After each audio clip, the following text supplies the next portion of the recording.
Today we're visiting with Hunter Education Coordinator Brian Schaffer, and we're going to talk about some simple hunting safety tips and ethics when hitting the field this fall.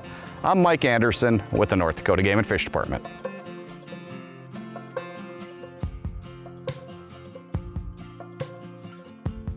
Brian, some seasons are open, some will open shortly. Give our viewers some simple tips on how to be safe when hitting the field this fall. Yeah, absolutely, Mike. I think the most important thing for people to remember is it's your responsibility to be safe in the field. And the most important thing, especially early in the year like this, first time a lot of people are getting out into the field for the year, that you just take a moment beforehand, whether it's with yourself to go over a mental checklist or to have that conversation with the group you're hunting with, to talk about firearm safety in and around vehicles, in the field, and just general safety and firearm rules that you should be aware of before ever loading that firearm and heading out into the field. Brian, historically, how do most of our hunting accidents occur? Generally speaking, Mike, our accidents occur in or around the vehicle or a crossing of an obstacle. So whether it's a fence or a creek, especially when we're in close proximity with other hunters. And so the big thing to remember when it comes to hunting accidents, the vast majority of them are avoidable. And so it's just incredibly important for hunters, especially early in the year when you might be a little bit rusty handling that firearm. It doesn't matter if you're taking someone new out or you're hunting with somebody that you've been hunting with your entire lifetime.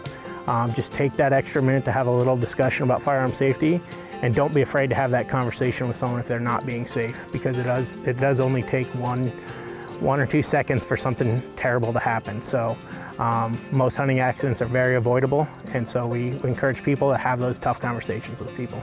Brian, let's talk like if we're upland game hunting, what should hunters be aware of? So with upland game hunting, probably the most important thing you need to be aware of is have that communication with the people you're hunting with about maintaining a safe zone of fire for everyone in the party, maintaining a line when you're walking, and that varies drastically depending on the type of cover you're in, how fast different people walk, and it's just everyone's responsibility in the group to make sure you're maintaining that straight line for safety, which then definitely impacts where your safe zones of fire are. So it's everybody's responsibility in the group. And keep your safety on until you're ready to fire. Yeah, absolutely. That safety doesn't come off until that firearm is shouldered and right before you pull the trigger. Even though it's not required to wear hunter orange when upland game hunting, we certainly recommend it. Absolutely. We really recommend for our upland bird hunters, even though it's not required by law, to wear that blaze orange so you can be seen, especially by other hunters, and then also during our rifle deer season, when people are still out there seeing some of the best opportunities for pheasant hunting throughout the year can be during the November firearm season. So we just encourage people to wear that blaze orange even when not required. Okay, Brian, let's move on to waterfall hunting. What are some safety tips there?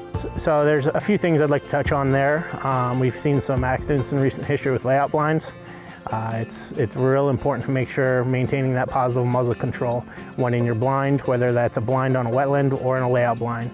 Make sure that muzzle's pointing in a safe direction at all times, especially when you have hunters or dogs going out to retrieve downed birds.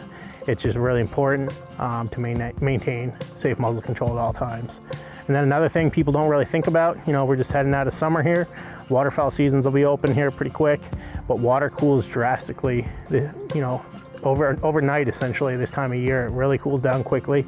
And whether we're out waterfowl hunting or trapping or anything near water, just having an extra set of clothes in the vehicle can be a lifesaver if you do accidentally get wet. And of course, again, if you're walking through water, keep that safety on until you're ready to fire. Absolutely, Mike. Brian, let's move on to deer hunting. Still a little ways away, but what are some of the things people should be aware of when going deer hunting? Yeah, going deer hunting. The big thing there is we see some incidents. People get a little excited when they see a big deer or see a deer, and that opportunity arises. We live in a relatively flat state, being sure what your target is and what's beyond it.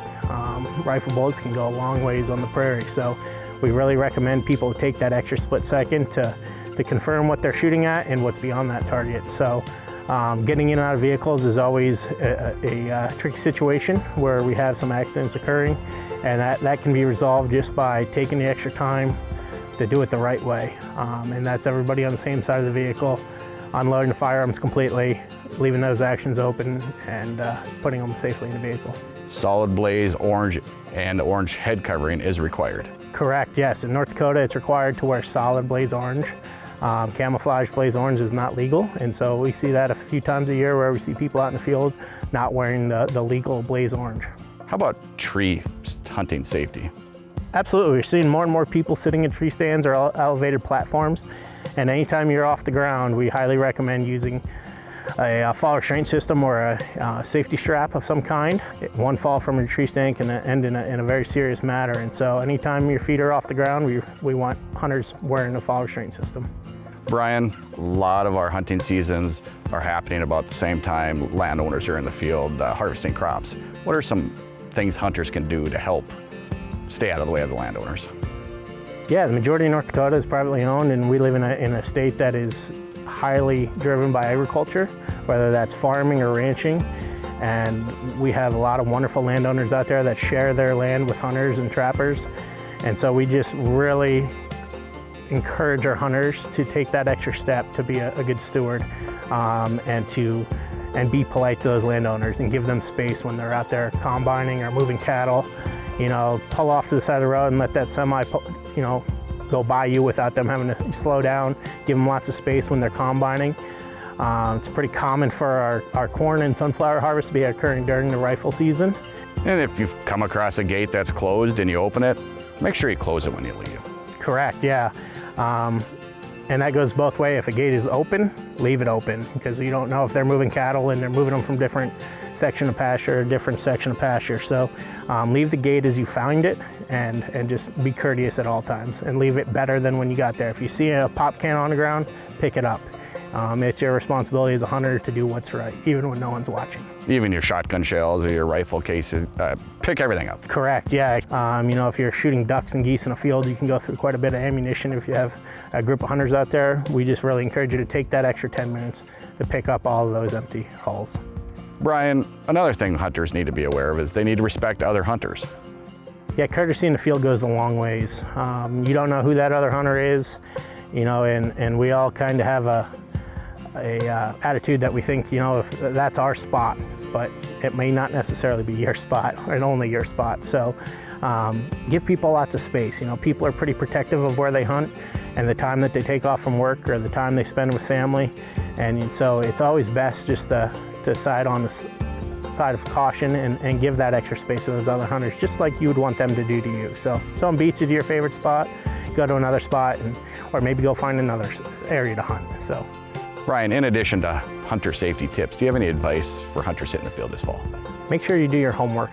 We are very fortunate to live in a state where a lot of our agricultural producers still grant access to hunters to get out there and enjoy the resource. And so I just highly recommend, not the night before opening day of pheasant season or deer season, but get out there and try and make some contacts. Even if you're going home to where you grew up, reach out to those landowners and have a conversation with them and explain what you're wanting to do. And we're very fortunate in North Dakota to have a lot of opportunity to hunt private lands and get out there and enjoy our hunting heritage across the state.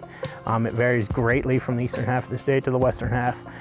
Just can't emphasize enough to get out there and knock on doors and introduce yourself. We're very lucky to still be able to do that and get a hold of people. Brian, even though we've had a lot of moisture this spring and summer, a lot of areas are starting to dry out. Hunters need to be aware there's a lot of tall grass on the landscape, section lines, about fire. Yeah, hunters need to be very careful with fire this time of year, where you're parking, where you're driving. We touched a little bit on producers out there combining, moving cattle this time of year, but we also want to make sure we're not blocking rural roadways or their vehicle or parking our vehicles where there is tall grass underneath them. But we really want to encourage people to be careful, to be aware of those situations and the conditions around them. And if it's super dry in the area you're hunting, it's not a bad idea to have a fire extinguisher or other firefighting stuff to put out a small fire before it gets out of hand. So the most important thing this fall is for everybody to have a good time and come home safe. Absolutely. North Dakota provides some of the best hunting in the nation, and I think there's lots of room out there for people to get out and enjoy it. Doesn't matter if you live close to one of our larger urban areas, there's still fantastic hunting opportunities all across the state of North Dakota for people to get out there and enjoy the resources. A lot of great information, Brian. Thank you. Thank you, Mike.